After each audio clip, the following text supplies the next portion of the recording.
Policy and Practice seminar. Today on the topic of the 2014 European Parliament elections, and we're going to ask whether this time will be different. So next May 22nd till 25th, about 500 million European citizens, many of you, I presume, will elect a new European Parliament. As you all probably know, the European Parliament has become ever more powerful over the last 2 decades.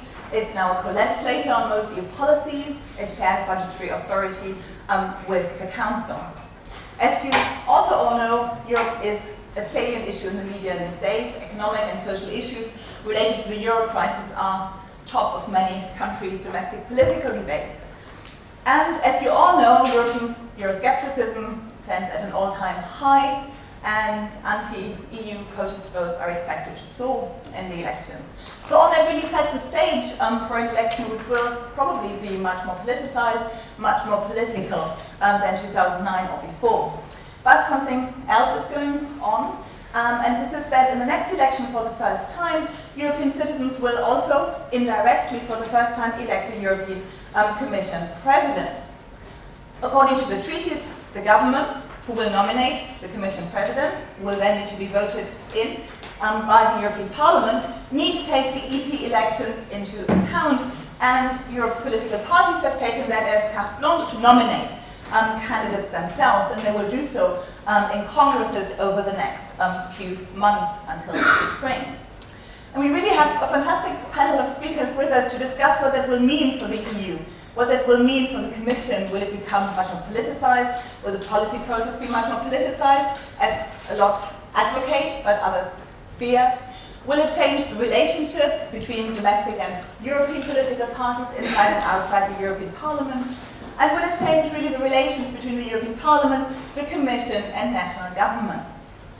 And with me to debate whether we will have genuine European elections and what consequences they will have, Fiona Hall, who is a member of the European Parliament. She's a Liberal Democrat and has been in the EP since 2004.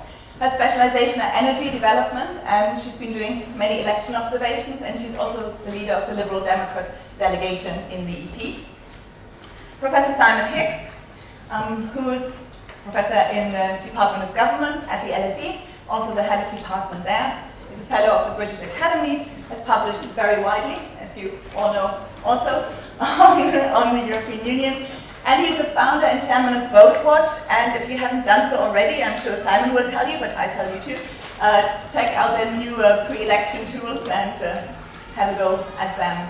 And Michael Shackleton, last but not least, who's had a very long and illustrious career in the European Parliament's Secretariat. He was head of the co-decision unit, he started Europol TV, and he was the head of the EP office here in London. Michael has also written a lot about the European Union, and he's currently special professor for European institutions at the University of Maastricht. Thank you very much for coming. Thank you very much for coming, and the floor is Fiona's. Thank you. Thank you. I was going to say, can you hear me? But you probably can with this. I was worrying that I wouldn't be able to carry my voice right up to the back seat. The Liberal Democrats think that our political group, the Alliance of Liberals and Democrats for Europe, should have a candidate for the Commission President.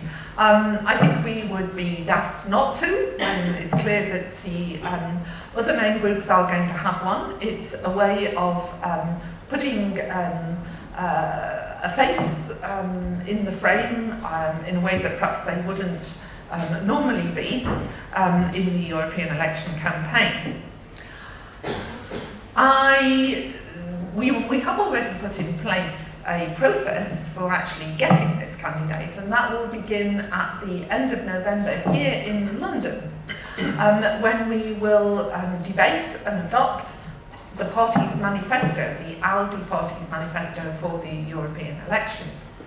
And that manifesto will be something that we will be then asking potential candidates for the Commission President about, because we will want to know what they feel about the party's manifesto when we are considering whether or not to support them.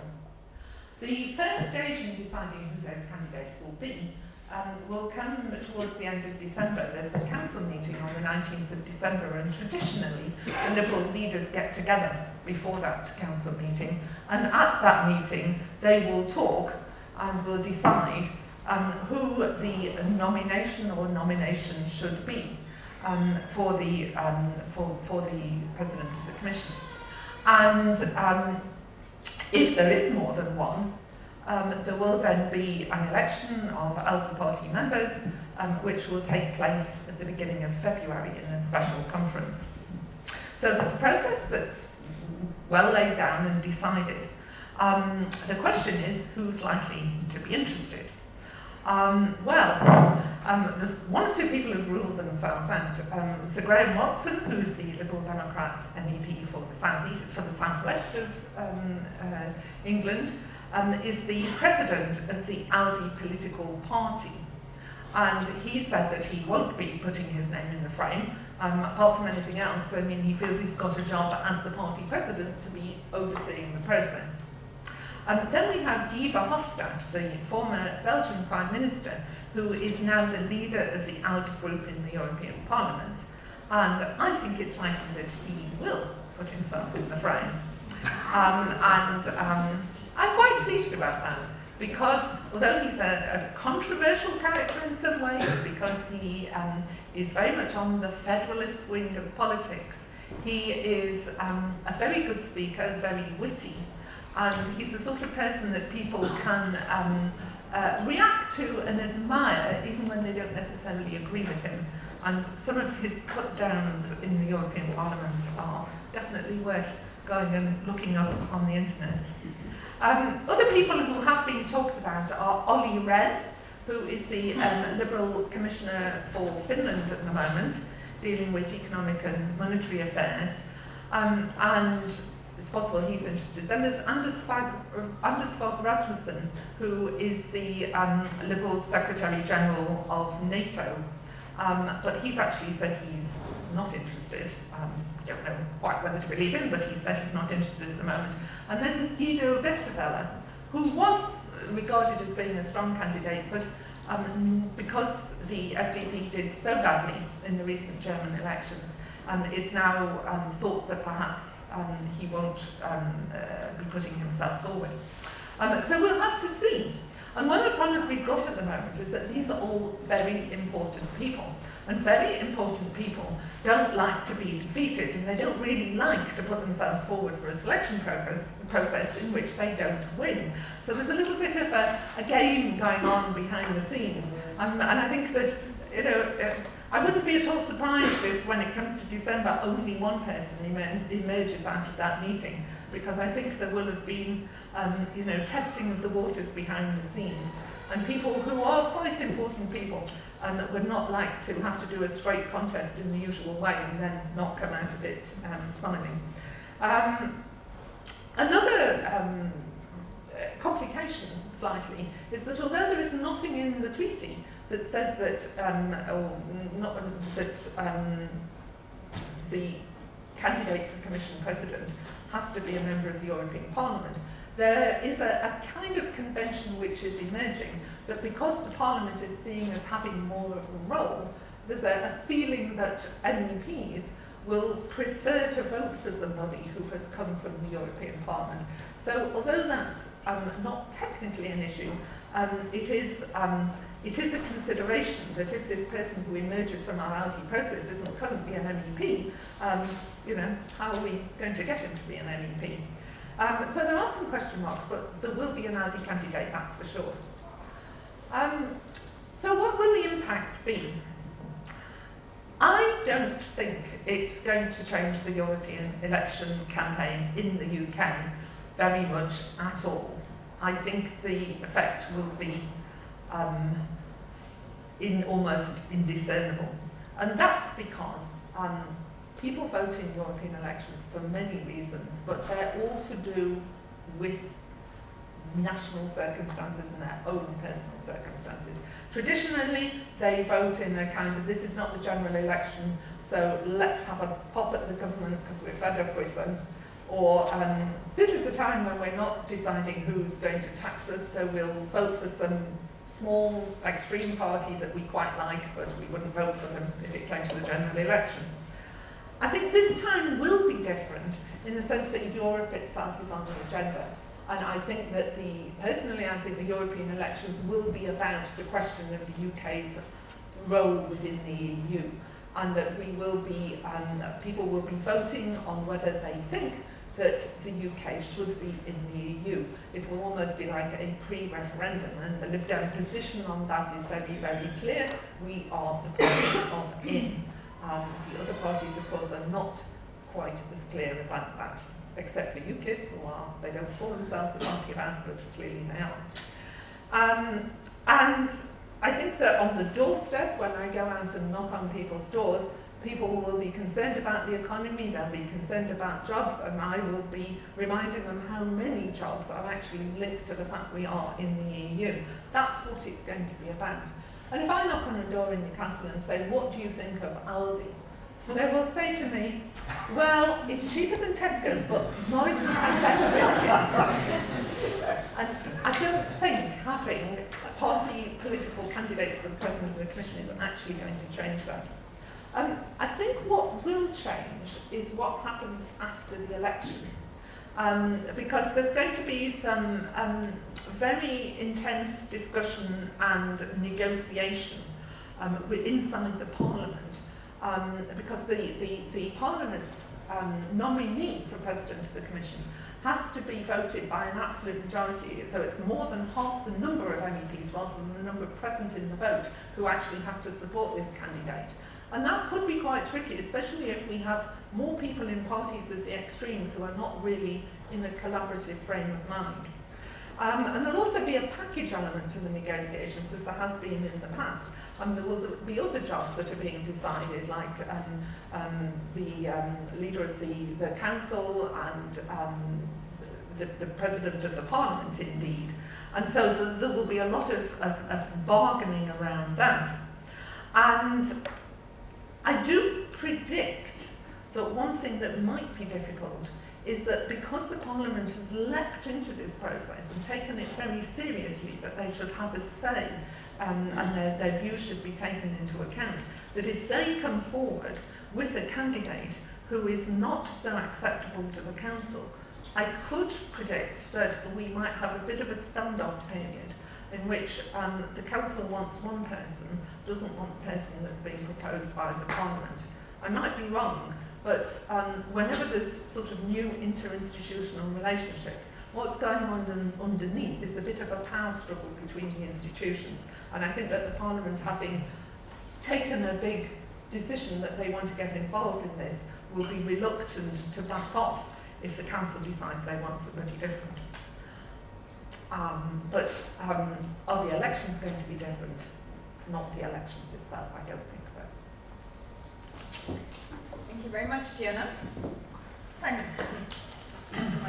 I've got a mic. So, I'm going to do two things. Firstly, I'm going to give you a kind of optimistic spin with my political policy campaigner hat. Let's call it that, my political campaigner hat. And then I'll give you a more pessimistic, sceptical spin with my LSE political scientist hat on. So firstly, the positive spin. This is going to be really different for lots of reasons. Number one, the salience of Europe. European issue all across Europe has never been so salient. In the Eurozone crisis, in Greece, in the UK, the issue of Britain's relationship with Europe, you can make the case for pretty much every EU member state that the issue of Europe has never been more salient in domestic politics. And surely that will influence what happens in these elections, and it will motivate voters to come out and vote. Turnout at the last election was only 45%, it was only 29% for under 35s across Europe, and the challenge is getting younger people out to vote. Young people are angry with the EU, they've been disproportionately affected by the austerity measures within the Eurozone, high levels of youth unemployment. They blame Europe, they're going to be angry, they're going to get out and vote. Number two, national media have traditionally dominated these campaigns and focused on their national political soap opera, their national bread and butter, and so focused on national politicians. And that's made it very difficult for MEPs, very difficult for the European parties to get any access or direct connection with voters. Well, that's starting to change with new social media, with MEPs on Twitter and Facebook, and the emergence of various other social media resources like Vote Watch that I run, or My Vote 2014. Go and vote. My Vote 2014. You can remember that. Get that. Stick it in Google. Go and vote. It's to get out young voters, get them interested in European politics. We're going to try and reach 3 million voters in Europe, which is about 1% of the electorate. You can argue that also the elections this time will be more candidate focused rather than just national party focused. 19 of the 28 member states of the EU will have electoral systems where voters will put their X or a number next to the name of an MEP or candidate rather than a party. So an open list or a single transferable vote. In the UK, we just vote for blocks of parties. National parties run the campaigns. What we know as political scientists is that in these other systems where people vote individually for candidates, it gives an incentive for candidates to campaign directly to voters. Voters get contacted by candidates. Voters get leaflets directly from candidates. The candidates raise their own personal profile amongst the electorate. Just go to any website of any Finnish MEP and compare it to any website of any British MEP, and you'll see exactly what I mean. They're trying to sell themselves directly to voters, and voters then realise there's European elections happening. And national parties will try and pretend these elections are not happening, because they know that the Tories are terrified they're going to come third, Labour are terrified they're going to get beaten by UKIP. They'll just hope the elections go away. Let's pretend they're not going. But in the places where there are candidate-based systems, there will be much more direct connection to voters. There are now 19 member states that have candidate-based electoral systems. That could fundamentally change the election in a lot of member states. And then we've got, of course, the Commission President. Rival candidates for the Commission President. I can imagine there being a pull-out in the Guardian, or even Daily Mail will write some derogatory things about these candidates. And, you know, having candidates for the highest political office in the EU will make there'll be some personalities in the campaign. There'll be some soap opera for the media to write about. And for the first time then, European elections could take on a completely different characteristic. Who is going to run Europe? And I can imagine there being a kind of Observer Sunday supplement pull-out with the names of the candidates, interviews with them, and there might even be live debates streaming live from Maastricht University, where, taken by Sky 4 or whatever it is that nobody watches. But anyway, that's my positive spin. My sceptical spin as a political scientist will say, well, the most powerful thing that happens in European Parliament elections is, as political scientists, we call these second-order national elections. They're not first-order elections, i.e. the main general election, and they're national elections, they're not European elections. They're mid-term elections in national election cycles fought by national political parties on national domestic issues, national political leaders, the domestic agenda. Europe is conspicuous by its absence in European Parliament elections. Back in 1979, when there was the first elections, one of my favourite stories about this is that Karl-Heinz Reif was a political scientist in Germany, convened a meeting of all the political scientists who'd studied the first elections. They went around the table, and I think there was a French political scientist stood up and he said, well, in France, of course, it was different because we've got the big election coming up next year for the president, so it was all about domestic issues. But that's just, we're France. And then they went around the table and every political scientist from every member state said exactly the same thing. So they said, second-order national elections. They came up with this theory. It still holds. In fact, the last elections were more national than actually the first elections in 1979. Most of the evidence in terms of coverage, media coverage, the style of the campaigns, there was a novelty effect in 79. They're now more national than they were then. It's very, very powerful incentive for national parties and national leaders. As I said, British parties will do the utmost to try and pretend they're not happening. They know they're going to do badly. If UKIP wins the elections and there's a low turnout, the Conservatives can say, it's a low turnout, who cares? If Labour comes second in the elections and they do badly, they say, it's got nothing to do, it's just a protest vote, nothing to do with the general election, the big one that happens next year. So they just hope it goes away. And that is a very powerful effect all across Europe. And so we might even see turnout go down. All across Europe, we've got voters fleeing from their mainstream national political parties, declining party membership, declining participation in local elections, national elections. The turnout trend is downwards in democratic politics, in almost all member states of the EU. This turnout trend could go down. We could see turnout in the next European Parliament fall by 40%. And if you think it's a cohort effect, 29% of under 35s voted last time. They're now under 40s. The older generations that used to vote well, there's a generation that are probably too old to vote now, or even not alive to vote anymore, they've gone. So this cohort effect of the people who don't vote is gradually moving up. So this means turnout will carry on going down. Commission presidents.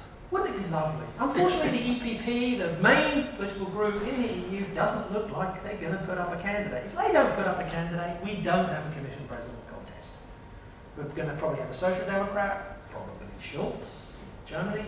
We're going to have a liberal, probably for Hofstadt. We're going to have a green. They've got open primaries. That's kind of exciting. We don't know who it is. And then, if we don't have a candidate from the EPP, we don't have a contest. The EPP don't want to put up a candidate. There's a big problem for Angela Merkel. She doesn't want to back Schulz. He's a social democrat. But she can't back anybody against Schulz if he's the social democrat candidate, because he's German.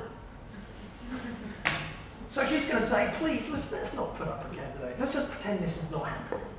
And let's just wait till after the elections, and then we'll come up with somebody. And if that happens, then I really fear that the rival candidates for the European election is going to be a swing. So, depending on what day it is, when I wake up in the morning, I think, hey, it's going to be really exciting, these European elections, and then the next day I wake up and go, oh God, it's going to be disaster. Thanks.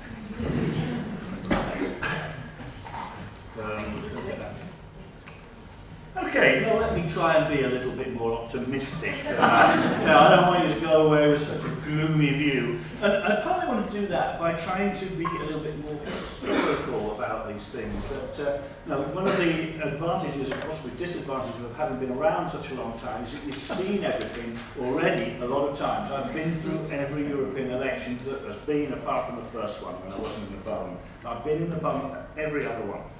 And what strikes me is how things that seem very difficult, for which there are damn good arguments for them not happening, and Simon gave you a very good argument why there shouldn't be an EPP candidate, why in the broad sweep of things, these do not matter. And I give you an example. I just happen to be reading European Voice. You know, despite the fact I don't work in European Parliament, I'm sort of obsessed. I'm one of the very few readers in my small village in Oxfordshire that reads European Voice.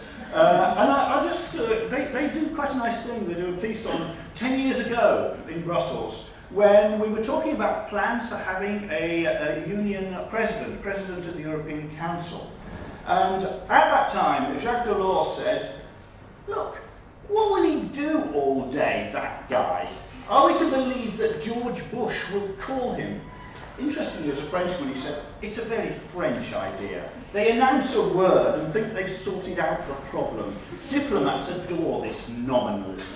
Well, you can say what you like about whether you like Mr. Van Rompuy or not, but very, very few people would say that, first of all, he hasn't been extraordinarily busy over the last 5 years, and has confounded all those who thought that he'd have nothing to do in between the summits. He's been extraordinarily busy, and on the basis of some sort of information I have from somebody who works close to him, my friend Richard Corbett, he's been actually really rather influential in some of those discussions, because he has been putting forward compromises between heads of state in a way that has worked.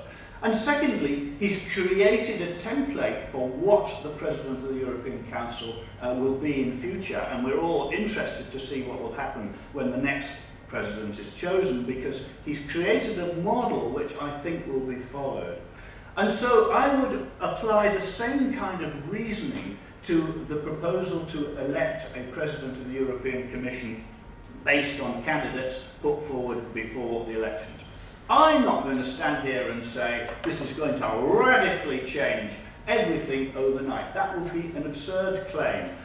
It might even be that turnout would go down. But what I think is important is that I think it does make a significant change to the institutional logic inside the EU. And I'll tell you why.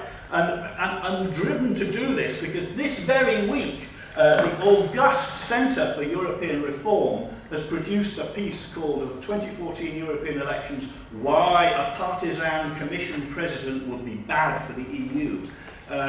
I have to say, I read this and thought it was such a appalling piece of writing that I was almost prompted to go on Twitter, but then I thought better of it. And I knew what would happen. I'd be hounded by UKIP all day long, so I thought I wouldn't do that. But essentially, there are 4 kinds of arguments that seem to me to pervade this, and I think all 4 of them are way off the mark.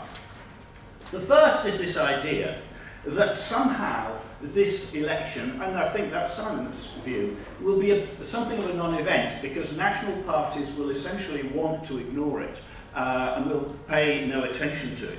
Well, I actually think that it's going to be very difficult to avoid the person who is the candidates becoming part of the election campaign. It seems to me just too difficult to imagine that the Conservatives would not want to put Labour into difficulty by pointing to the kind of things that Martin Schulz believes in. You know, Martin Schulz does believe in things like a financial transaction tax, and okay, he would come here and say, well, it's all right, you're excluded because it won't apply to you. But, you know, there will be plenty of people in all the parties looking at the candidates wanting to cause difficulties in the national debate. So I'm not saying it will be some separate European debate, it will be inserted into the national debate. And, you know, if I were a member of the Labour or Liberal parties in those campaigns, I would be saying, hey, and why have you Conservatives not got a candidate?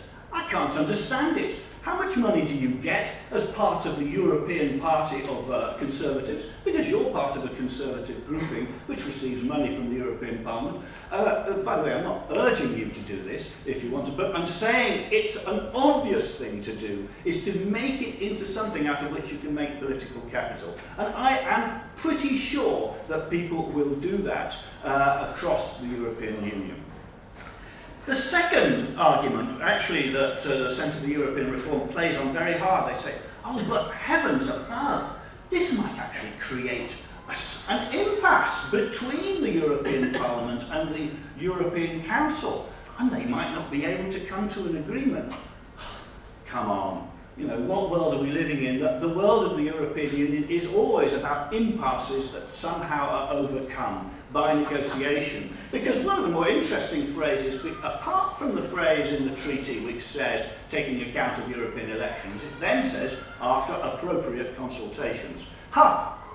Well, after appropriate consultations, we'll see what those are. You know, Simon himself, in his very fine book of 2008, What's Wrong with the EU and How to Fix It, gives you a wonderful account of how we ended up with a candidate that you didn't expect would be the winner at the end as a result of the appropriate consultations.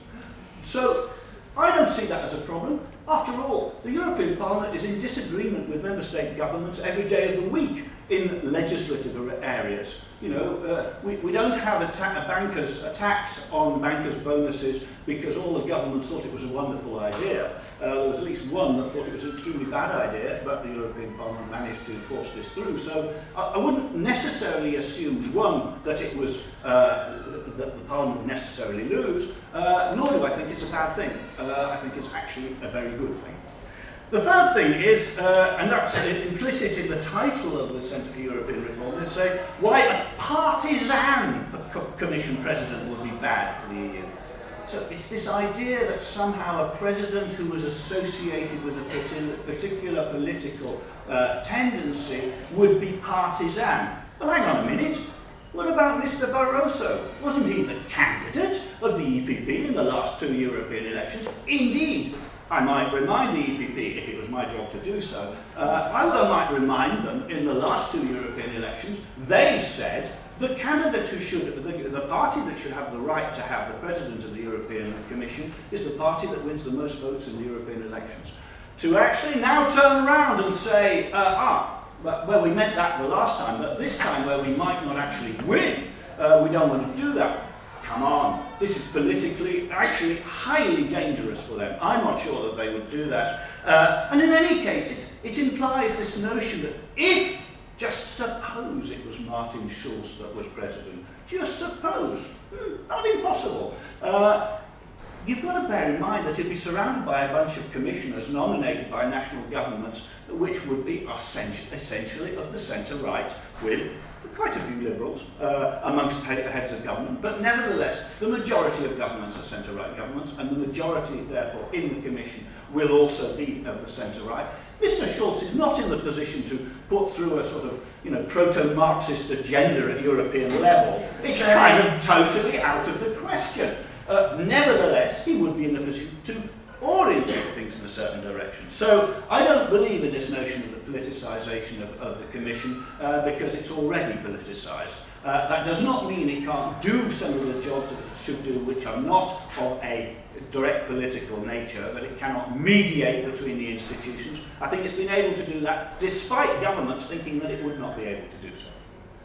And the last thing I just wanted to say, the implication of this article is that you could not increase the legitimacy of the European Union by this means. That actually what they think is, what we really need to do is to get national leaders out there saying what a damn good thing the European Union is, and standing up against UKIP and telling them that they are very, very misguided and don't realise how many jobs are linked to being members of the EU. If you think you're going to win the legitimacy of the European Union, you're going to bolster its legitimacy simply by frightening people by telling them that all their jobs would go out of Britain in this country, if you were to use that argument, I think it's a hopeless argument. I do not believe that the legitimacy of the European Union can be found in anything other than a choice at European level between different kinds of European future. You can argue that UKIP's vision of countries which are completely not in a European Union is a kind of European future if you want, but that you cannot make people adhere to something unless they believe they've got some form of choice between different kinds of future. And in that sense, I believe that this innovation that's been proposed has got the germ of something highly important. I'm not going to say, you're going to tell me next May, oh, it didn't really work out that way, did it? I still think you've got to take the long-term view. And in the long term, it seems to me this is a really very important innovation, and one which I think will lead to, I'm not saying it will reinforce the legitimacy, but it has the possibility to generate a more healthy debate, not between those who are for and against the EU, which I've always found to be a totally empty debate and gets you nowhere. And, I know Nigel Farage quite well, but I never go into a debate with him about this because it's pointless. It's utterly pointless. It is much more interesting to have a debate between liberal, socialist, Christian democratic, if you like, visions of the future of Europe based on actual policies.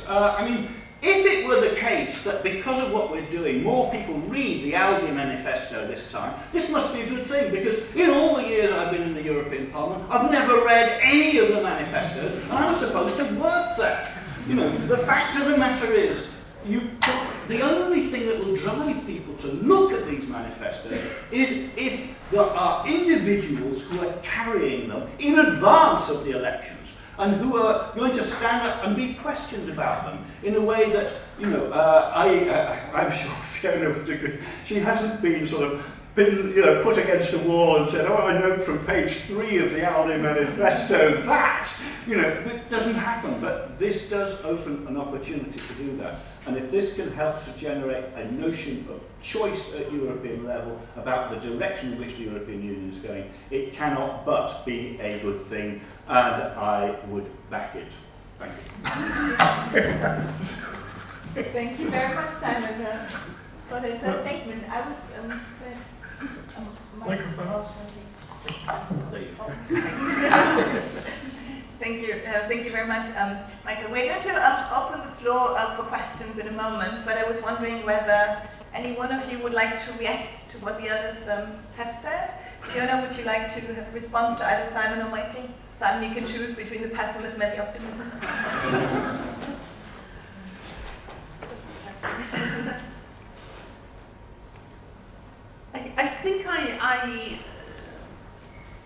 I do think it's a good process, because everything has to start somewhere. And I think that it will mean that there is more debate and discussion. I don't want to say amongst the chattering classes, but amongst people who are interested in politics. It will, and I could see it, perhaps in the But I just don't think it will be the driving force in how people vote on polling day. I mean, I would be delighted if we were to have a leadership debate, but I really don't see it happening. I can't imagine the BBC deciding to do it. I mean, maybe the Parliament Channel or Sky 4, as you say.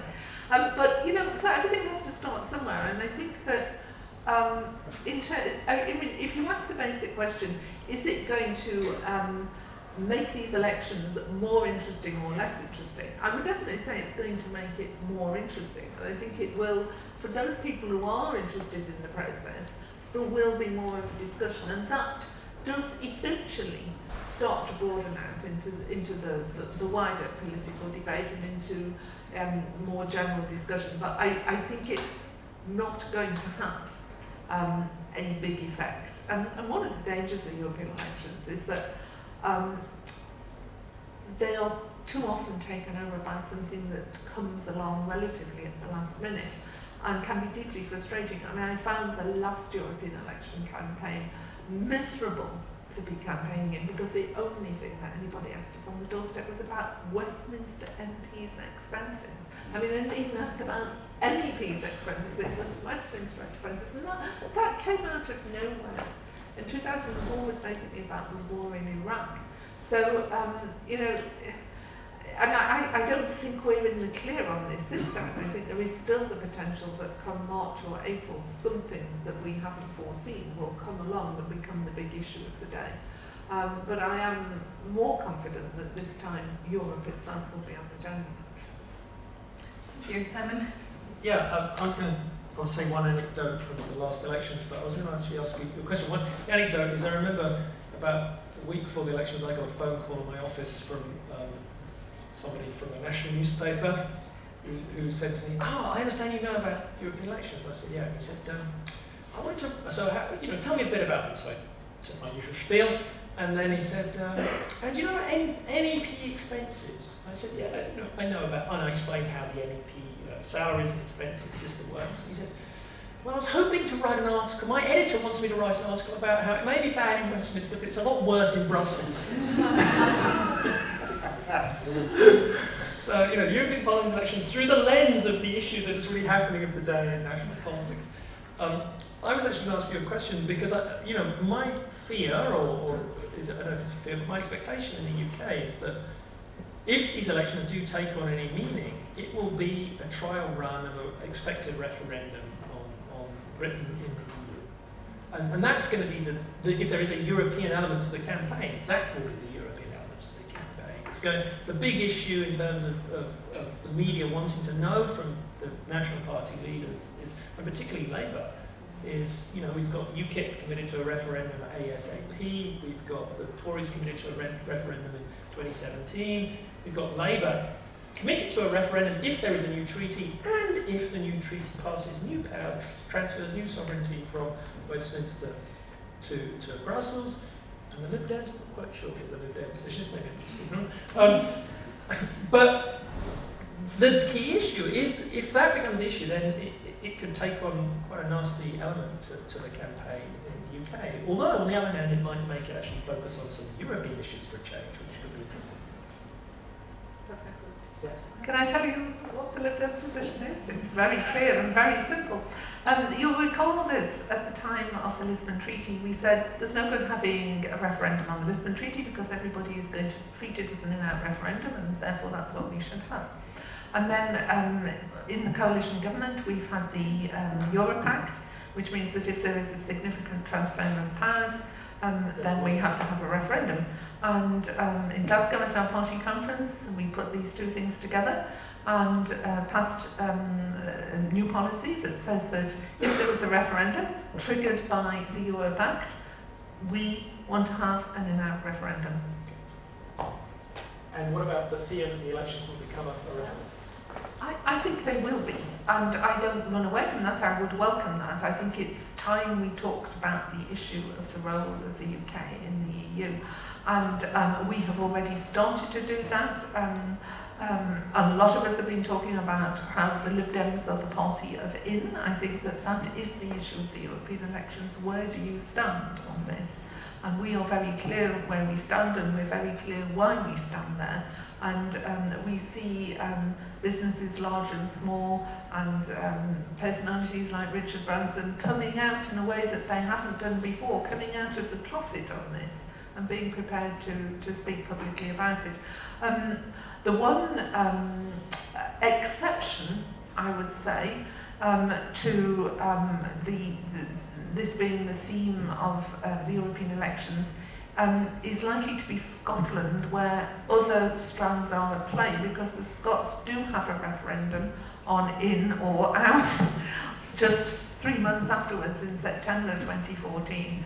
And I think that in Scotland it will be a dry run of that Scottish referendum. Thank you. Michael, do you want to comment before we open up? You've made your point. Okay, thank you very much. So let's open the floor up to questions. You may have your own views, your own questions about how the process works, about where the parties stand, about what the effects are. So I'm going to collect 2 or 3 at the same time, and then we're going to answer. So there's one in the first row. If you could introduce yourself and...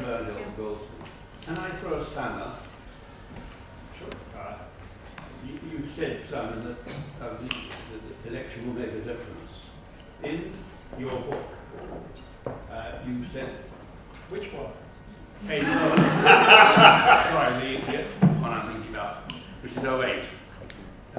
Which is 07. There are 2 books at about the same time. You said that the elections made 0 impact on policy outcomes, and your evidence for that was that the presidency swaps around regardless, alternates. In 99, 1 committee chair changed as a result of the Conservatives, the Conservatives taking over the Socialists. Michael, you said that the differences between the Commission, or the Parliament, and stroke Commission, if you want to see it that way, and Council are easily overcome. In the light of recent events, it might be better, more accurate to say that the Parliament is sidelined. The Commission has been sidelined. The European Council has taken on the executive role in the EU, where serious policy, high-level policy differences occur. And why? Because of the problem of trust. The 4 largest countries in the European zone, Eurozone, have less trust now. The populations have less trust in the EU than Britain had. The British population had in 07. This trust is not assisted, for instance, by politicising the Commission. It has crucial roles where divisive issues are concerned, like the fiscal treaty, the implementation, the policing of the fiscal treaty. It's got to be seen as independent. Otherwise, the whole setup in Europe has to be rethought. It wouldn't work. What happens? Thank you very much. I think that was 2 questions already. Just one sentence. What we have in Europe is a clash between the democratic wills of citizens in north-south, creditors, debtors. You're not going to resolve that in the European Parliament. You've got to resolve that in the Europe, and it is being resolved step by step in the Council. And that's where we will see development. Thank you very much. Thank you for letting me finish. That was a question about the impact of elections and a question about the role of the European Council and the Commission vis-à-vis the European Parliament. If we could have one more question. So, Andy in the front.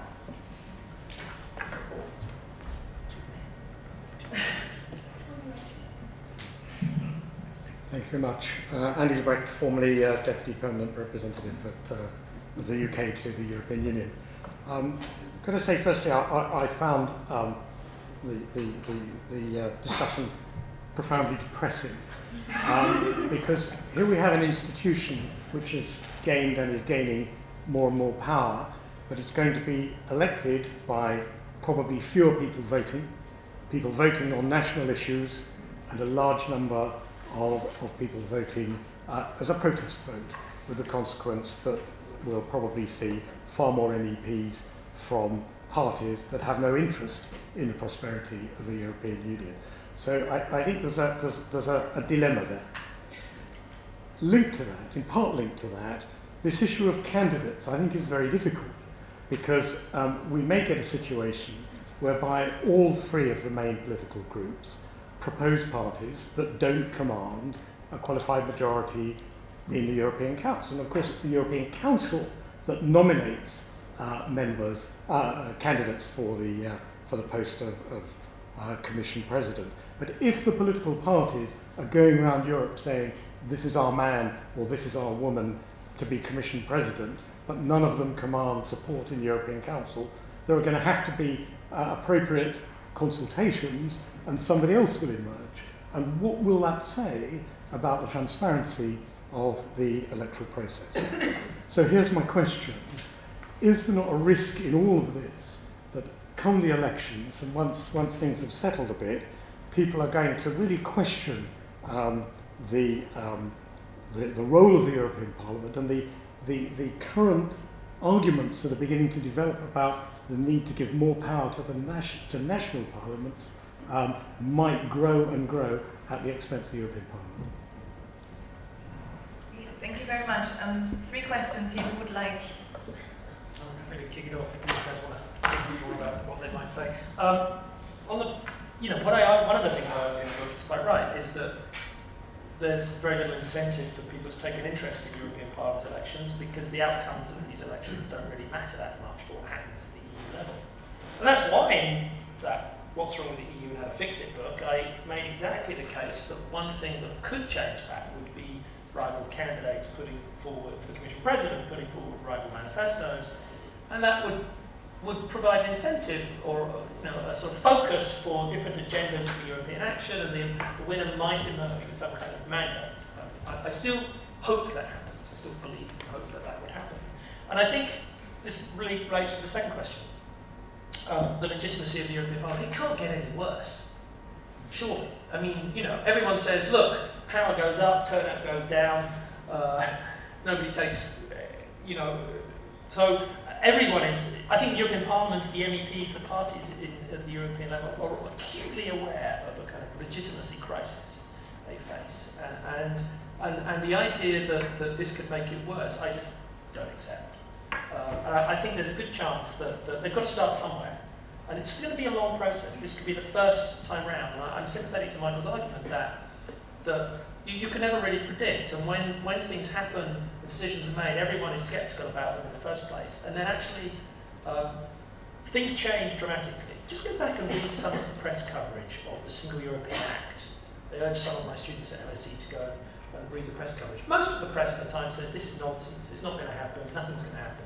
And yet, within 5 or 6 years, we had a single market, 300 pieces of legislation, removing barriers to the free movement of goods, services, capital and labour. What we've achieved in the last 40 years within the EU is absolutely remarkable in a relatively short space of time. And I think the real challenge for the next step is how we build a kind of political process, a democratic political process, on top of what has already been built, which is the census for institutional architecture. And we need to start somewhere for that, and I think the European Parliament elections themselves are a first step.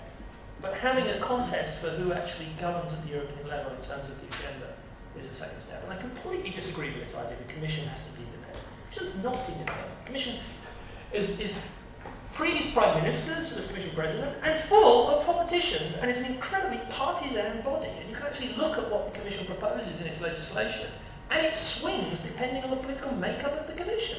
You've had a dominant centre-right majority in this current Commission. They proposed very, very different things to the Prodi Commission, which are the centre-left majority.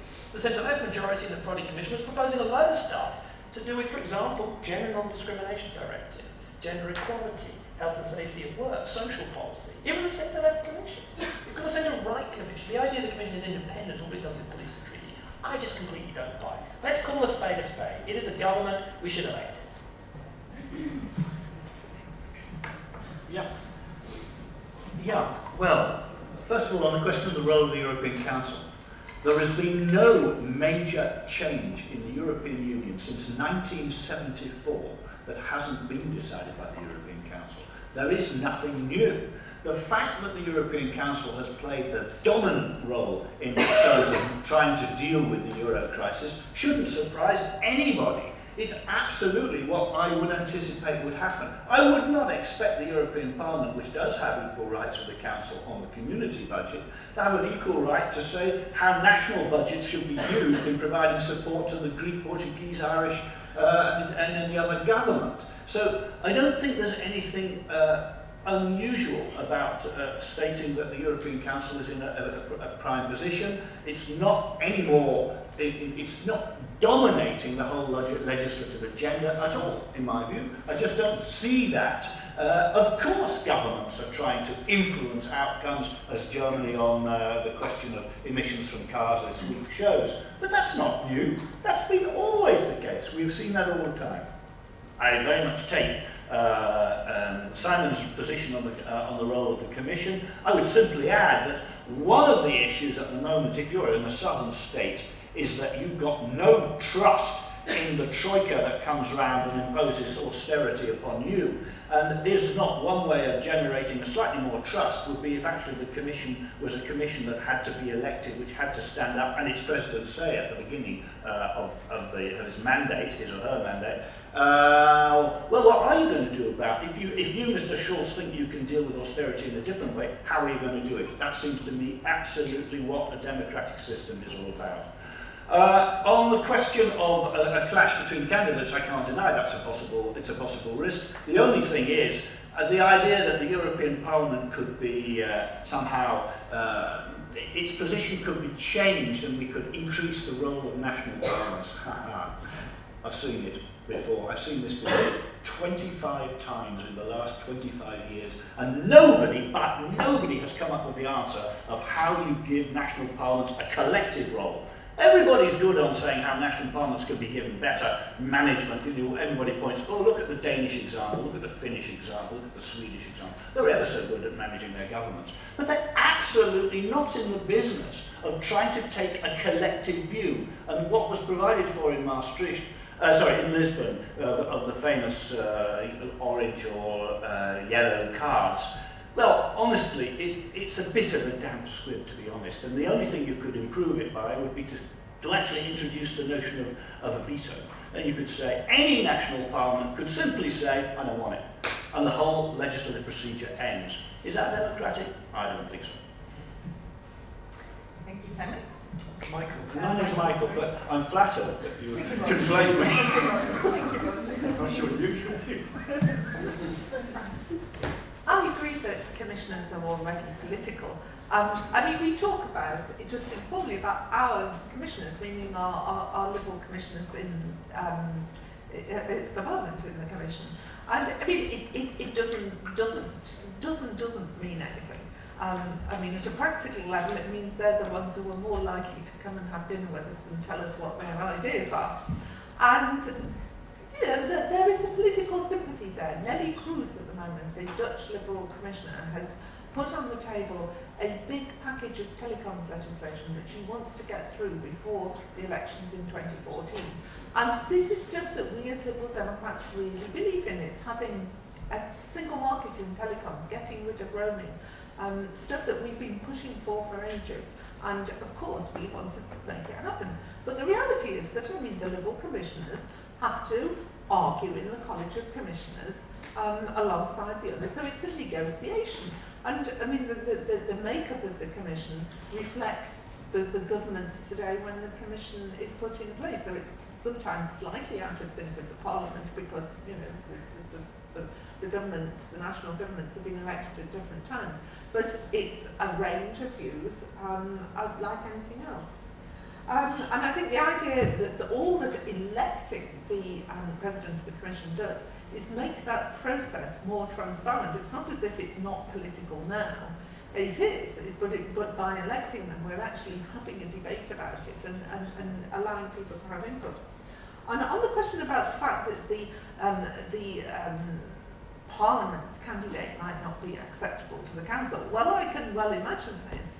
And it might be on semi-technical reasons that the Council would always prefer to have one of their own who's been perhaps a Prime Minister and that they feel more comfortable with. And I think that's an issue perhaps for the Parliament to think about, that there needs to be somebody who has stature at a national government level as well. But my question on the role of national parliaments would be, well, yes, there is a role for national parliaments here, because what this process will reveal, if we do it openly and transparently on the Parliament side, and then the Council just says no, is that the Council, and what it will show is just how untransparent the Council is. We do not know what goes on in the Council. The way that the Council can make it more transparent is for heads of state and government to say, well, I will go back to my national parliament and consult with my national parliament on who the UK's nomination for the President of the Commission should be. That would be an excellent way of bringing more democracy into the process and more accountability. But I don't suspect it will happen. And finally, there was the comment that nothing changed. That's a very top-man approach to how the Parliament works, which is not the reality of it. Maybe not many chairs of committees did change. But what Parliament decides is not decided by the chairs of committees. I mean, clearly they have a role and they influence things. What's voted into legislation is what the Parliament votes, and I can tell you that even a small change in the makeup of the Parliament makes an enormous difference. We have had some very tight votes in the last couple of weeks. We have had significant bits of legislation being lost by one vote. And therefore, I can reassure anybody who's wondering whether their vote counts in the European elections that one or two members being in one party rather than another may make an enormous difference in a tightly balanced Parliament as to what goes through in the next 5 years and what doesn't. Thank you. Second round of questions. I have Rachel at the back, and I have someone in a blue shirt in the second row from the top, and Philip.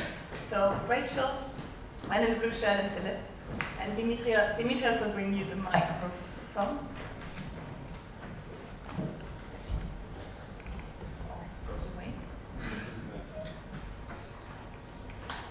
Oh, Rachel, sorry, you just walked past her. At the very back, like the shirt. Hi, Rachel Franklin. Unfortunately, I have quite a pessimistic question for you. I'd love to be more optimistic. But if the election campaign does fail to muster a higher turnout that we've seen in previous years, and in the UK we get an incredibly low turnout compiled by, let's say, a vote of marginal differences tied between nationalists and federalists, what are the implications then for the prospects and impact of a referendum, and what does this mean for the legitimacy of UK-EU relations? Thank you. Second row from the top, other side.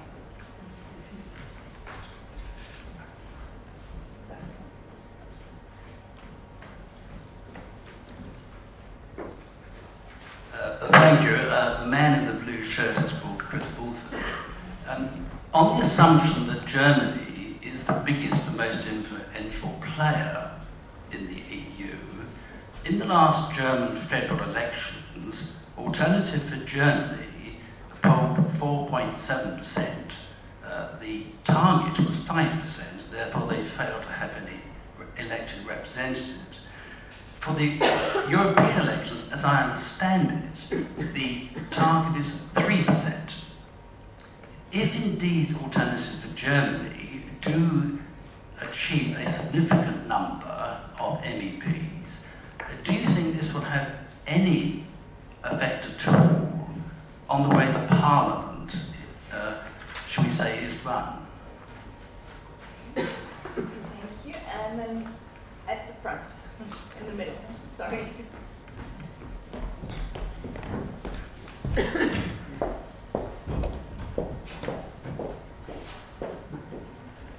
Thank you. From your speeches, I get the feeling that even though voters in Europe have a little bit more influence on how the election of the Commission President it is rather unlikely that voter turnout will be higher. So it's rather unlikely that it's kind of going to change. So what needs to be done to make voter turnout? I know that's a very difficult question, but like, are there any more needs for more institutional arrangements, or what can politicians do? What's the role of political science to help to change that?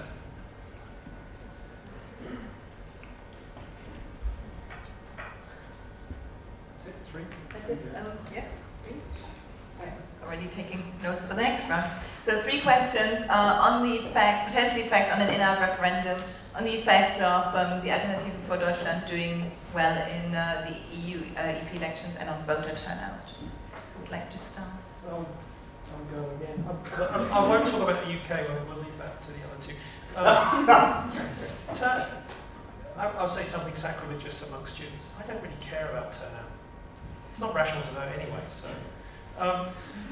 And my view of I'm opposed to compulsory voting. You know, my grandmother, who died a couple of years ago at 94, used to say to me, your generation is lucky because politics isn't important. For her generation, politics was hugely important when you think about all the things that were going on. It's a luxury not really to care about politics.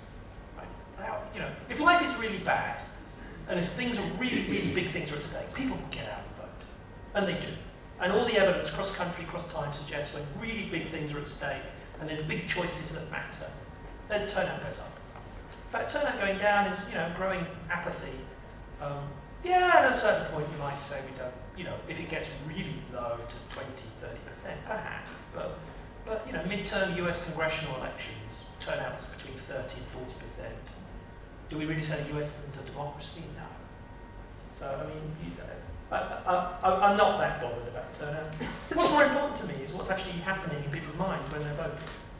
And that, I think, is quite important. And this relates to the question about the anti-Europeans. I expect we have a model of what's going to happen in the European elections. We're predicting Alternative for Deutschland to get between 6 and 7 MEPs. And it's not just the Alternative for Deutschland. I think there will be, what I expect is at least perhaps 25% of the next European Parliament will be made up of Eurosceptics and radical left and radical right MEPs.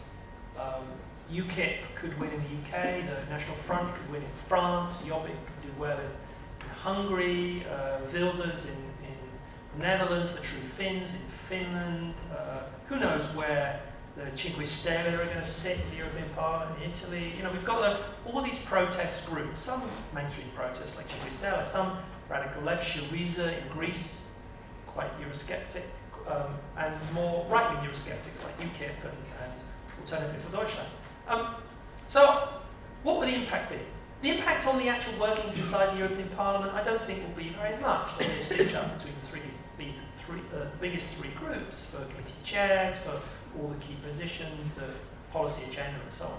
But I think the impact will be bigger. The impact will be bigger in terms of the overall agenda of the EU. If there is a big rise in anti-European vote across Europe, and Eurosceptic vote, radical right vote in particular, it will be a challenge. First off, the first thing I think that will happen will be the issue of free movement of people will be on the agenda.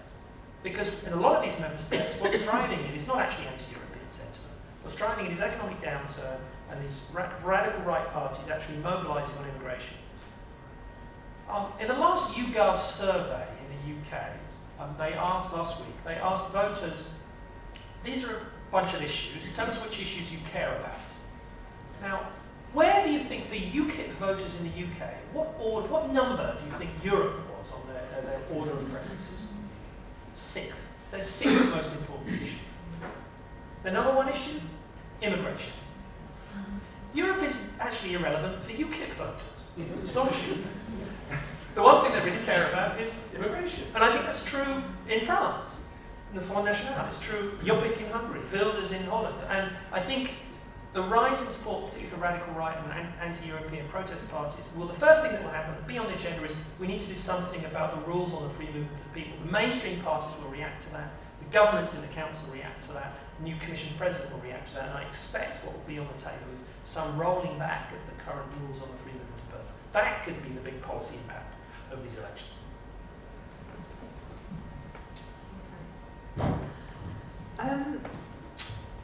You've asked about prospect for a referendum if we got a very UKIP vote in the elections.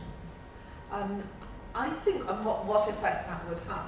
I think that it would very much heighten and intensify the debate ahead of any referendum about what the effect would be in the UK. I mean, what we see already is more discussion, more people expressing their view about what effect it would have on their business if they left. I think if UKIP did come out of the European elections very strongly, you would see a lot more of that, and there would also perhaps be, and this is worrying, a lot of investor uncertainty, which we might not even be aware of at the time, but the decisions that were made by people like Nissan and Hitachi to come and invest in my constituency in the northeast of England were taken maybe 5 years ahead of them actually coming. And what we don't know is whether that thinking in boardrooms, in big companies at the moment, is going on the lines of, well, we can't be sure whether if we build our new car in the UK, whether we're actually going to have access to 500 million consumers in the European market, or are we going to be effectively shut out because we're going to be having to face tariffs if we're to sell to the continent. And I mean, I think that that is a very negative and worrying potential impact from a UKIP vote. In terms of the European Parliament, UKIP are most notable by their absence. They are almost all of them completely absent from committee meetings, which is where the nitty-gritty of legislation is decided. They turn up for the plenary vote. And the effect of them not being there when the detail of legislation is negotiated is that the UK, if there were, you know, I mean, I sometimes question whether there is such a thing as UK interest. Andy might disagree, having been fighting for it for many years. But on some things, you know, we have a particular position because of cultural and historical backgrounds.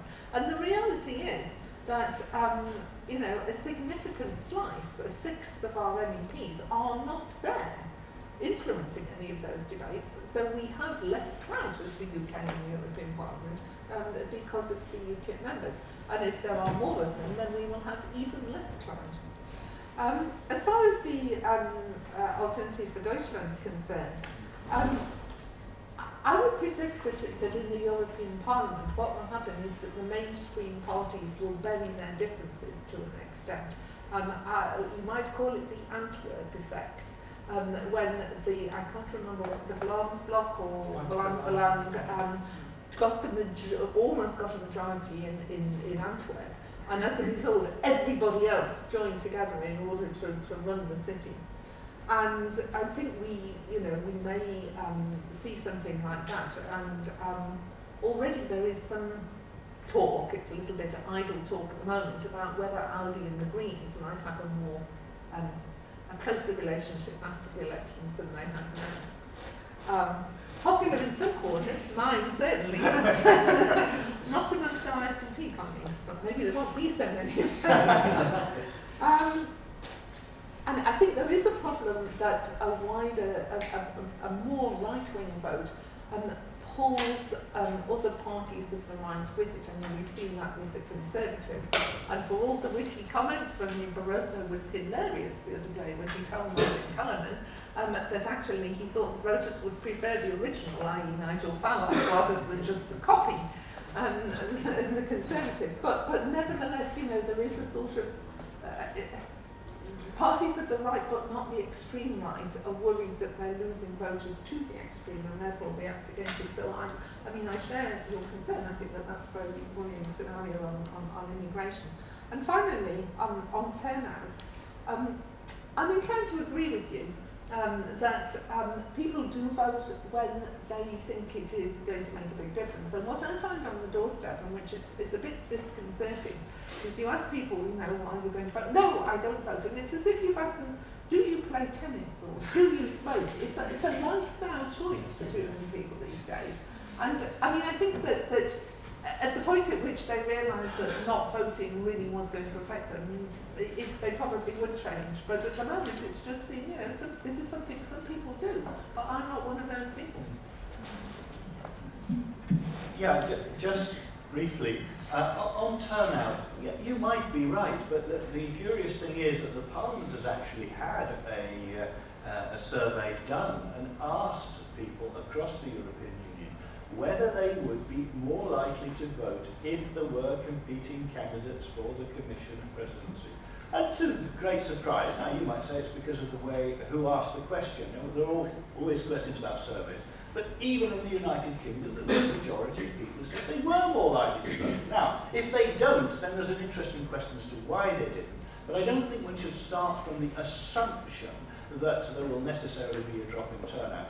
However, what a rise in turnout might mean, quite frankly, doesn't seem to me, it bears no relationship to the legitimacy of the EU in any sense. People will say, well, it was a protest vote, people were out there for UKIP or whatever, so there will always be an argument. I would only add about the Alternative für Deutschland and the others, that there's another issue, and that's the whole question of whether the parties of the extremes are able to form groups. One of the great things that has prevented the sort of anti-EU feeling in the Parliament to coalesce and make itself felt in a big way was that actually they are riven by massive differences themselves about issues, so that there was an ill-fated attempt at the far right to get together, which led to an enormous bust-up between Italians and Romanians after the Italians described Romanians as gypsies and that they were an appalling bunch coming over to Italy causing trouble, and that led immediately to the split of the group. So a little bit weird question as to where Alternative für Deutschland would go, whether they, after all, Nigel Farage himself says he's not happy to go in with certain people on the right. So what I think is most likely to happen is we will have a large number of non-attached members, and being a non-attached member reduces your clout inside the Parliament massively, and does enable exactly what Simon described. It enables the larger groups to dominate decision. Thank you very much. I think we have time for 2 more questions. So there was a lady in the 3rd row from the top, and at the front, basically next to her, making it easy. Would you meet us this time? Oh, yeah.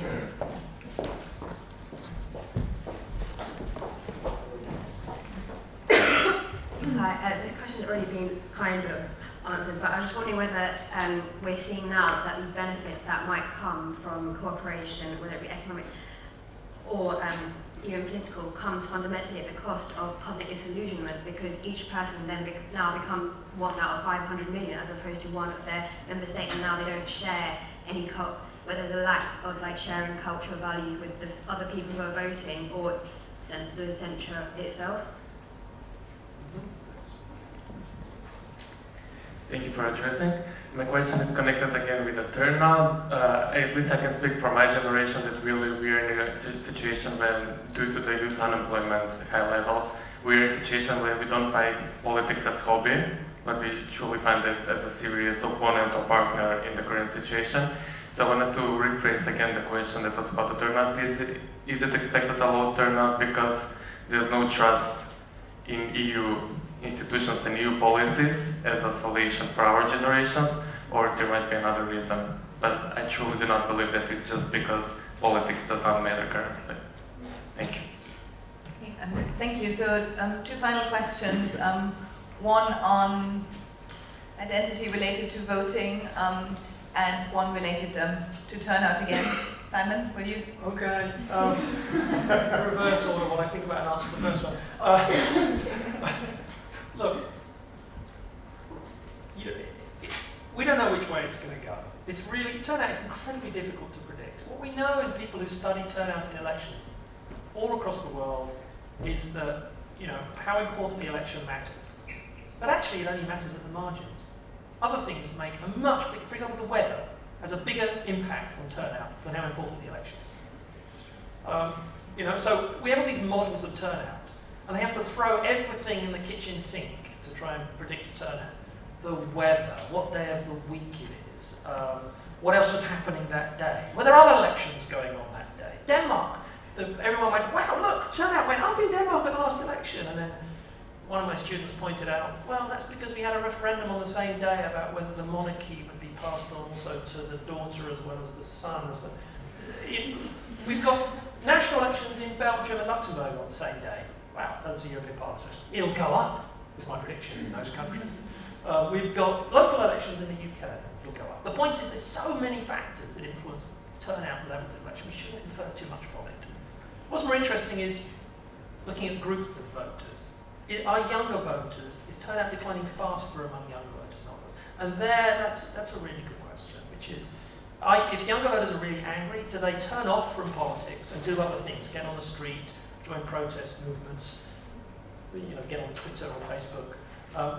Or do they actually mobilise and get involved in politics? And we used to think, and there was lots of talk of new social movements in the 1970s and 80s, and guess what? They became Green parties, and then people voted for them. I mean, so maybe that will happen. We'll see new parties and new movements emerging as part of mainstream policy. I hope that's what happens. There's always a long debate in political science about size in politics, and the way I think about it is, it's the real challenge for how we organise the world right now is economics is pointing to bigger and bigger polities. We need bigger and bigger markets, continental scale markets. A lot of the other regions of the world are jealous of the fact that in Europe we have a continental scale market. They'd like to have similar things. ASEAN in Southeast Asia wants a single market. Economics is pointing to bigger and bigger markets. Politics is pointing to smaller and smaller political communities. We want localism. We want to decide on schools and hospitals and roads in our local community. The real challenge for this generation of political leaders and this generation of political scientists is to figure out how do you reconcile those two things. I don't know. Sorry. Well, I don't know either. But what I do feel is that one of the central questions in any polity is the question of the conditions under which a minority accepts majority decisions. And in fact, the European Union is a remarkably constructed edifice whereby every effort is made to avoid a situation where one state or one interest is put against the wall and you vote against them. I mean, look, I don't think it was beyond the ability of British diplomacy to avoid being outvoted on the question of bankers' bonuses. It just required coming up with some alternative proposals which would have been made it possible.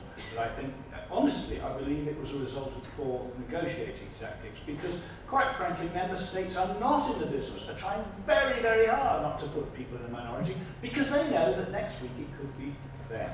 So, but this is at the level of governments and the discussions in the Council and also discussions in the European Parliament. But of course, at the wider level of peoples, it's clear that people do not have that anxiety, and I think it's fair to say that if what I described optimistically as a direction for the future comes about, then I do think it's a double-edged sword. Because, people will not only be referring to Mr. Schulz's interest in the financial transactions tax, but they'll also be referring to what his nationality is. And this will play a part. There will be some rather ignoble sentiments that will emerge in this debate, and I can't deny that. So I don't have an answer, but that I think is the fundamental issue that needs to be resolved. On the question of turnout, I mean, I'm not the expert on this, Simon is, but I sort of my good feeling as somebody who's been on the doorstep is that the amount of effort that political parties put in does influence turnout. I mean, if not a leaflet has gone through the door and not a word has been said, not many people will turn out. They won't even know there's an election. Whereas if it is closely fought, then they will have had pieces of paper, there'll be interviews on local radio, and even the most indifferent person is at least aware that an election is going on. So I'd be very interested to know whether you're going to look at, Simon, is whether I would predict that in the European elections the turnout will go up in those Westminster seats which are likely to be very closely fought a year later. And that will be a difficult thing to verify because the counting is done on a local authority basis, not a constituency basis. But on the ground, the political activists will be no, because they'll be watching the boxes and they'll be able to see, and you can bet them your life that they will be telling themselves and passing on whether or not they have won that Westminster seat from what they have seen. So I would be fascinated to know that, but I guess that where on the ground there will be activity in the European elections will be in those places where they know they've got a fight on their hands in May 2015. And on the question of, are we 500 people who share anything in common? This is something that the Conservatives use as a reason not to have a president of the European Commission. They say there is no such thing as a European demos. I disagree. I think that the crisis has shown us just how interlinked we all are. And even those of us who are not in the Eurozone were profoundly affected by the crisis because, we're buying and selling to each other. Our banks are interrelated, even if we're not in the Euro. So economically, we've gone through the same problems. And also culturally, it's interesting why this is and whether it is a product of the single market. But just companies who make things, shampoo, cheese biscuits or whatever, say that they less and less have to particularize their product for national markets. We are as consumers becoming more European. So I think that's an idea which is now old-fashioned, that there isn't a European demos. I think there actually is. And I would go further than that actually and say that there is increasingly a global demos beyond Europe itself. We just are so linked now that I think it is perfectly legitimate that we're voting for the same political body. Thank you very much. I'm afraid we have to slowly wrap up. I would like to thank Michael, Simon, and Fiona very, very much for their views on whether it would be different, if it will be different, whether this is a good thing or might simply lead to a more polarized debate in the UK about an in-out rather than European politics, or whether this is creating at least a route of truly European elections. And I think Fiona has ended on a very optimistic note, talking about an emerging European demos. I would like to thank our three speakers very, very much. I would like to